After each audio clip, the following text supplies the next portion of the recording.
जय गुरु जी। वीडियो को लाइक कीजिए, चैनल को सब्सक्राइब कीजिए और बेल आइकन को प्रेस कर दीजिए ताकि आपको लेटेस्ट वीडियो के अपडेट्स मिलते रहें। जय गुरु जी।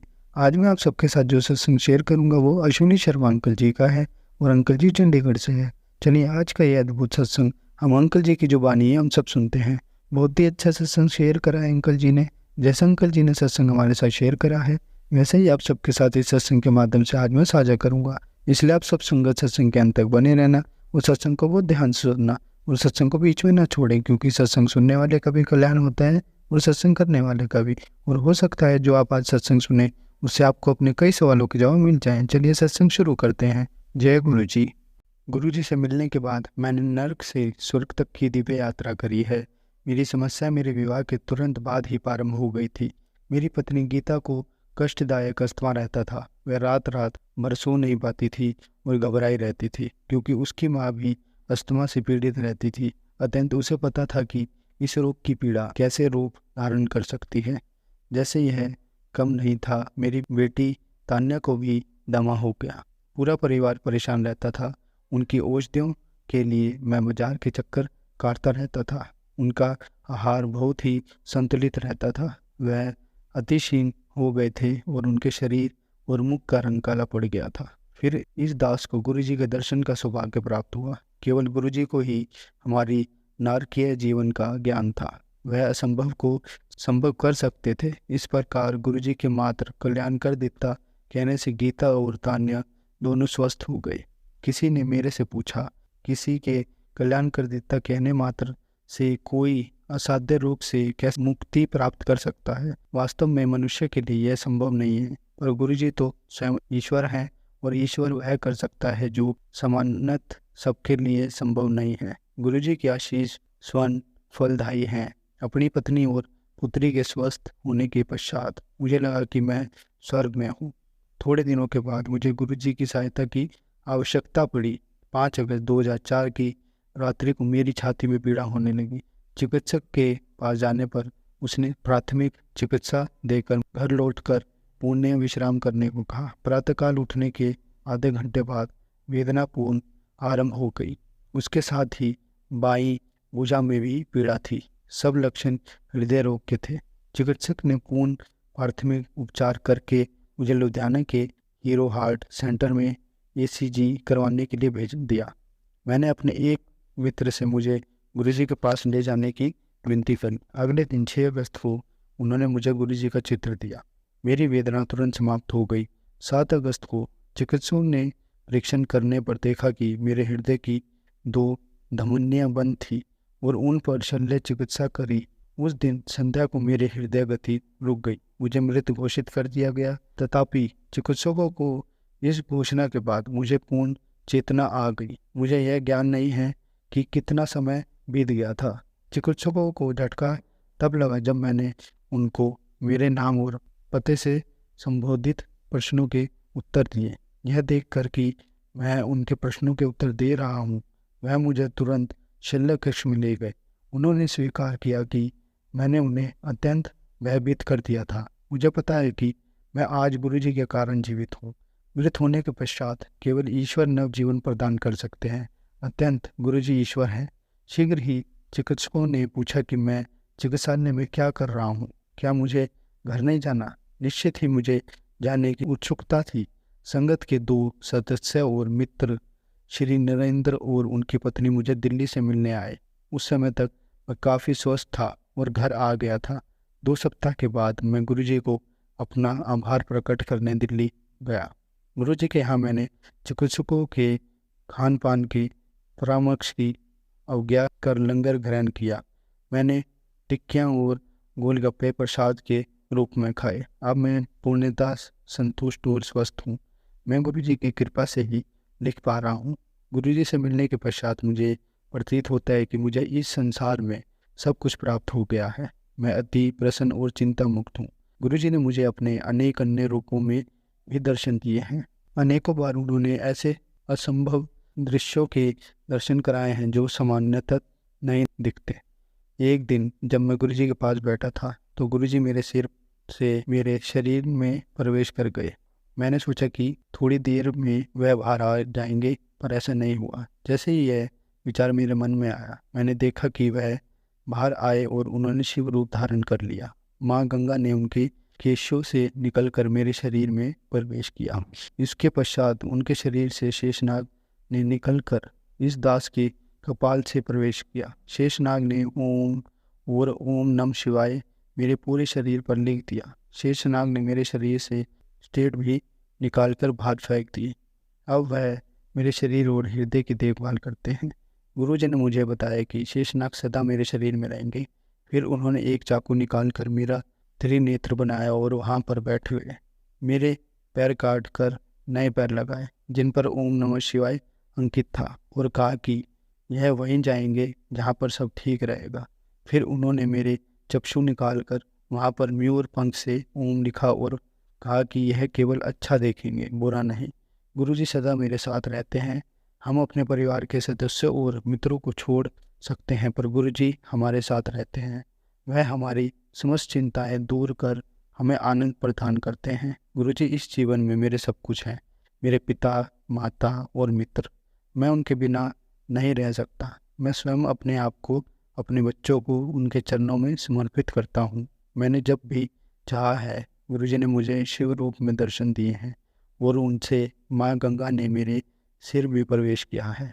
एक बार गुरुजी ने शिव रूप में मेरे ऊपर त्रिशूल फेंका, जिसने मेरे शरीर को भेद कर उसके सब ओर एक त्रिकोण बना दिया। गुरुजी ने कहा कि वह सदा मेरे साथ रहेंगे। कुछ अंतराल बाद गुरुजी ने मेरे हृदय निकालकर एक नया हृदय दिया और कहा कि अब कभी कोई समस्या नहीं हो। पिछले वर्ष 17 मई 2006 को मुझे स्वप्न आए कि 2 यमदूत श्वेत वस्त्रों में मेरे पास आए। वह कह रहे थे कि मेरा समय समाप्त हो गया है। वो साथ चलने के लिए कहा। तुरंत गुरुजी प्रकट हुए और उन्होंने यमदूतों को कहा कि मैं उनके साथ नहीं जा रहा हूँ। यमदूतों ने गुरुजी को कहा कि वह मुझे ले जाने आए हैं। गुरुजी ने उनको कहा कि यद्यपि मेरा समय समाप्त हो चुका है, मैं अभी पृथ्वीलोक पर और रुकूंगा। उन्होंने उन्हें जाने को कहा और वह चले गए मेरे बिना। मैं उठा और समय देखा तो रात्रि के 1:45 बज रहे थे। मेरा हृदय पेच की भांति कसा हुआ था। गुरुजी ने पूर्ण मेरी जीवन रक्षा करी थी और मैंने उनका धन्यवाद किया। उन्होंने मुझे बार बार जीवन प्रदान किया है। मेरी उनसे विनती है कि वह 100 जन्मों तक मुझे अपने कमल चरणों में स्थान दे और मैं उनकी अभिलाषा के अनुसार कार्यरत रहूं। मैं अपने आप को उन्हें सुपुर्द करता हूँ। मुझे उनके साथ अपनी अनुभूतियों का अधिक ज्ञान नहीं है। जब भी मैं उनकी ओर देखता हूँ, मुझे आकाश से अनेक दिव्य रूप पर गुलाब की पंखुड़ियाँ गिरती हुई दिखाई देती है।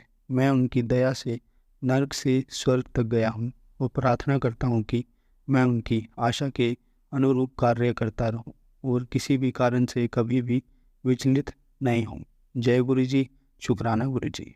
सुंगत जी, आज हम आपको विदेश और संहिता का 13वां अध्याय पढ़कर सुनाएंगे। सदाचार, संध्या वंदन, प्रणव, गायत्री जाप एवं अग्निहोत्र की विधि तथा महिमा। ऋषियों ने कहा, सूति जी, आप हमें वह सदाचार सुनाए जिससे विद्वान पुरुष पुण्य लोकों पर विजय पाता है। स्वर्ग प्रदान करने वाले धर्ममय तथा नरक का कष्ट देने वाले अधर्ममय आचारों का वर्णन कीजिए। सूत जी बोले, सदाचार का पालन करने वाला मनुष्य ही ब्रह्मा कहलाने का अधिकारी है। वेदों के अनुसार आचार का पालन करने वाले ये वेद के अभ्यासी ब्राह्मण को विरप कहते हैं। सदाचार, वेदाचार तथा विद्या गुणों से युक्त होने पर उसे द्विज कहते हैं। वेदों का कर्म, आचार तथा कम अध्ययन करने वाले एवं राजा के पुरोहित अथवा सेवक ब्राह्मणों को तृतीय ब्राह्मण कहते हैं। जो ब्राह्मण कृषि या वाणिज्यिक कर्म करने वाले हैं तथा ब्राह्मणोचित आचार का भी पालन करता है, वह वैश्य ब्राह्मण है तथा स्वयं खेत जोतने वाला शुद्ध ब्राह्मण कहलाता है। जो दूसरों के दोष देखने वाला तथा परद्रोही है, उसे चंडाल द्विज कहते हैं। त्रिशों में जो पृथ्वी का पालन करता है वह राजा है तथा अन्य मनुष्य राज्यत्व त्रय माने जाते हैं। जो धान्य आदि वस्तु का क्रय विक्रय करता है वह वैश्य कहलाता है। दूसरों को प्राणी कहते हैं। जो ब्राह्मणों, स्त्रियों और वेश्यों की सेवा में लगा रहता है शुद्ध कहलाता है। जो शुद्ध हल जोतता है उसे विरशल समझना चाहिए। इन सभी वर्णों के मनुष्यों को चाहे कि वे ब्रह्म मुहूर्तों में उठकर पूर्व की ओर मुख करके देवताओं का, धर्म का, अर्थ का, उसकी प्राप्ति के लिए उठाए जाने वाले कलेशों का तथा आय और व्यय का चिंतन करें। रात के अंतिम पहर के मध्य भाग में मनुष्य को उठकर मूल मंत्र त्याग करना चाहिए। घर से बाहर शरीर को ढककर जाकर उत्तराभिमुख होकर मलमूत्र का त्याग करें। जल, अग्नि, ब्रह्म तथा देवताओं का स्थान बचाकर बैठे। उठने पर उस ओर न देखें। हाथ पैरों की शुद्धि करके 8 बार कुल्ला करें। किसी वृक्ष के पत्ते से दातुन करते समय तर्जनी उंगली का उपयोग नहीं करें। निरंतर जल संबंधी देवताओं को नमस्कार कर मंत्र पाठ करते हुए जलाशय में स्नान करें। यदि कट तक या कमर तक पानी में खड़े होने की शक्ति ना हो तो घुटने तक जल में खड़े होकर ऊपर जल छिड़क कर मंत्रोच्चारण करते हुए स्नान कर तर्पण करें। इसके उपरांत वस्त्र धारण कर उतरे भी धारण करें। नदी अथवा तीर्थे में स्नान करने पर उतारे हुए वस्त्र वहां न धोएं। उसे किसी कुएं, बावड़ी अथवा घर ले जाकर धोएं। कपड़े को निचोड़ने से जो जल गिरता है वह एक श्रेणी के पितरों की तृप्ति के लिए होता है। इसके बाद जाबली उपनिषद में बताए गए मंत्र से भस्म लेकर लगाएं। इस विधि का पालन करने से पूर्व यदि भस्म गिर जाए तो गिराने वाला मनुष्य नरक में जाता है। आपको इष्टा मन से पाप शांति के लिए सिर पर जल छिड़क कर यश्य श्रंशा मंत्र पढ़कर पैर पर जल छिड़के। आपको हिष्टा में 3 ऋचाएँ हैं। पहली ऋचा का पाठ कर पैर, मस्तक और हृदय में जल छिड़के। दूसरी त्रिशा का पाठ कर मस्तक, हृदय और पैर पर जल छिड़के तथा तीसरी ऋचा का पाठ करके हृदय, मस्तक और पैर पर जल छिड़के। इस प्रकार के स्नान को मंत्र स्नान कहते हैं। किसी उपयुक्त वस्तु से स्पर्श हो जाने पर, स्वास्थ्य ठीक ना रहने पर, यात्रा में या जल उपलब्ध ना होने दशा में मंत्र स्नान करना चाहिए। प्रातःकाल की सद्योपासना में गायत्री मंत्र का जाप करके 3 बार सूर्य को अध्ययन दें। मध्याह्न में गायत्री मंत्र का उच्चारण करके सूर्य को एक अध्ययन देना चाहिए। सायकाल में पश्चिम की ओर मुख करके पृथ्वी पर ही सूर्य को अध्ययन दें। सायकाल में सूर्यास्त से 2 घड़ी पहले ही गई संध्या का कोई महत्व नहीं होता। ठीक समय पर ही संध्या करनी चाहिए। यदि सद्योपासना किए बिना 1 दिन बीत जाए तो उसके प्रायश्चित हेतु अगली संध्या के समय 100 गायत्री मंत्र का जाप करें। 10 दिन छूटने पर 1 लाख तथा 1 माह छूटने पर अपना उपनयन संस्कार कराएं। अर्थ सिद्धि के लिए ईश, गौरी, कार्तिकेय, विष्णु, ब्रह्मा, चंद्रमा और यम वह अन्य देवताओं का शुद्ध जल से तत्पर करें। तीर्थ के दक्षिण में, मंत्रालय में, देवालय में अथवा घर में आसन पर बैठकर अपनी बुद्धि को स्थिर कर देवताओं को नमस्कार कर प्रणव मंत्र का जाप करने के पश्चात गायत्री मंत्र का जाप करें। प्रणव के आ, उ और मा तीनों अक्षरों में जीव और ब्रह्मा की एकता का प्रतिपादन होता है। अत्यंत प्रणव मंत्र का जाप करते समय मन में यह भावना होनी चाहिए कि हम तीनों लोकों की सृष्टि करने वाले ब्रह्मा, पालन करने वाले विष्णु तथा संहार करने वाले रुद्र की उपासना कर रहे हैं। यह ब्रह्मा स्वरूप ओकार हमारी ब्रह्मोद्रियों, ज्ञानोद्रियों, मन की वित्रियों तथा बुद्धि वित्रियों को सदा भोग और मोक्ष प्रदान करने वाले धर्म एवं ज्ञान की ओर प्रेरित करें। जब मनुष्य प्रणव मंत्र के अर्थ का चिंतन करते हुए इसका जाप करते हैं वे निश्चय ही ब्रह्मा को प्राप्त करते हैं तथा जो मनुष्य बिना अर्थ जाने प्रणव मंत्र का जाप करते हैं उनको ब्रह्म तव की पूर्ति होती है। इस हेतु श्रेष्ठ ब्रह्मा को प्रतिदिन प्रातःकाल एवं श्रेष्ठ गायत्री मंत्र का जाप करना चाहिए। मध्याह्न में 100 बार तथा साय 28 बार जाप करें। अन्य वर्णों के मनुष्यों को समानता के अनुसार जाप करना चाहिए। हमारे शरीर के भीतर मूलाधार, सर्वाधीन, मणिपुर, अनाहत, आज्ञा और संस्कार नामक 6 चक्र हैं। इन चक्रों में परमक्ष, विदेश्वर, ब्रह्मा, विष्णु, ईश, जीवन, आत्मा और परमेश्वर स्थित है। सदा भावनापूर्वक श्वास के साथ 100 इसका जाप करें। सहस्त्र बार किया गया जाप ब्रह्मा लोक प्रदान करने वाला है। 100 बार किए जाप से इंद्रपद की प्राप्ति होती है। आत्मा रक्षा के लिए जो मनुष्य अल्प मात्रा में इसका जाप करता है वह ब्रह्मा कुल में जन्म लेता है। 12 लाख गायत्री का जाप करने वाला मनुष्य ब्राह्मण कहा जाता है। जिस ब्राह्मण ने 1 लाख गायत्री का भी जाप ना किया हो उसे वैदिक कार्यों में ना लगाए। यदि एक दिन उल्लंघन हो जाए तो अगले दिन उसके बदले में उतने अधिक मंत्रों का जाप करना चाहिए। ऐसा करने से दोषों की शांति होती है, धर्म से अर्थी की प्राप्ति होती है, अर्थ से भोग सुलभ होता है, भोग से वैराग्य की संभावना होती है, धर्म पूर्वक उर्जित धन से भोग प्राप्त होता है, उससे भोग के प्रति आस्थिन उत्पन्न होती है, मनुष्य धर्म से धन पाता है एवं तपस्या से दिव्य रूप प्राप्त करता है।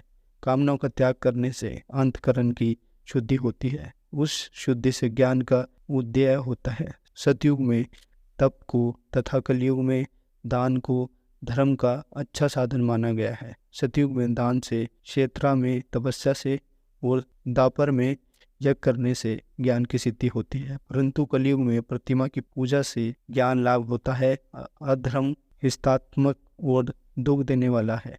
धर्म से सुख व अभ्युदय की प्राप्ति होती है, दुराचार से दुख तथा सदाचार से सुख मिलता है। अत्यंत भोग और मोक्ष की सिद्धि के लिए धर्म का उपार्जन करना चाहिए। किसी ब्राह्मण को 100 वर्ष के जीवन निवास की सामग्री देने पर ही ब्रह्मलोक की प्राप्ति होती है। एक सहस्त्र चांद्रयन व्रत का अनुष्ठान ब्रह्मलोक दायक माना जाता है। दान देने वाला पुरुष जिस देवता को सामने रखकर दान करता है, अर्थात जिस देवता को वह दान द्वारा करना चाहता है, उसी देवता का लोक उसे प्राप्त होता है। धनहीन पुरुष तपस्या का अश्य सुख को प्राप्त कर सकते हैं। ब्राह्मण को दान ग्रहण कर तथा यज्ञ करके धन का अर्जन करना चाहिए। स्त्रीय बाहुबल से तथा वैश्य कृषि एवं गोरक्षा से धन का उपजान करें। इस प्रकार न्याय से उपजायित धन को दान करने से दाता को ज्ञान की सिद्धि प्राप्त होती है एवं ज्ञान से ही मोक्ष की प्राप्ति सुलभ होती है।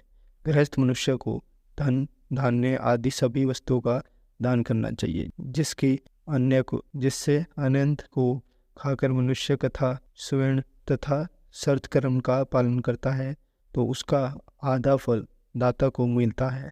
दान लेने वाले मनुष्य को दान में प्राप्त वस्तु का दान तथा तपस्या द्वारा पाप की शुद्धि करनी चाहिए। उसे अपने धन के 3 भाग करने चाहिए, एक धर्म के लिए, दूसरा वेदी के लिए एवं तीसरा उपभोग के लिए। धर्म के लिए रखने धन से नित्य निमित्तक और इच्छितक कार्य करें। वृद्धि के लिए रखने धन से ऐसा व्यापार करें जिससे धन की प्राप्ति हो तथा उपयोग के धन से प्राप्त परवित भोग भोगे। खेती से प्राप्त धन का 10वां भाग दान कर दें, इससे पाप की शुद्धि होती है। वृद्धि के लिए किए गए व्यापार से प्राप्त धन का 6वां भाग दान देना चाहिए। विद्वान को कि वह दूसरे को दोषों का बखान ना करें। ब्राह्मण भी देश वंश दूसरे के सुने या देखे हुए छिद को कभी प्रकट ना करें। विद्वान पुरुष ऐसी बातें ना कहें जो समस्त प्राणियों के हृदय में रोष पैदा करने वाली हो। दोनों संध्याओं के समय अग्नि को विधिपूर्वक दी हुई आहुति से संतुष्ट करें। चावल, धान्य, घी, फल, कद तथा हविष्ठ के द्वारा स्थालिपिक बनाएं तथा यथोचित रीति से सूर्य और अग्नि को अर्पित करें। यदि दोनों समय अग्निहोत्र करने में असमर्थ हो तो संध्या के समय जाप और सूर्य की वंदना कर लें। आत्मज्ञान की इच्छा रखने वाले तथा धनी पुरुषों को इसी प्रकार उपासना करनी चाहिए। जो मनुष्य सदा ब्रह्म यज्ञ करते हैं, देवताओं की पूजा, अग्नि पूजा और गुरु पूजा प्रतिदिन करते हैं तथा ब्राह्मणों को भोजन तथा दक्षिणा देते हैं, वे स्वर्गलोक के भागी होते हैं। संगत जी, कल के सत्संग में आपको 14वां अध्याय हम पढ़कर सुनाएंगे। जय गुरु जी, शुक्राना गुरु जी। संगत जी, अगर आपको आज का सत्संग अच्छा लगा हो तो आप इस सत्संग को और संगत के साथ जरूर साझा करें, जिससे वो भी महाराज का दिव्य आशीर्वाद प्राप्त कर पाए। जय गुरु जी। शुक्राना गुरु जी।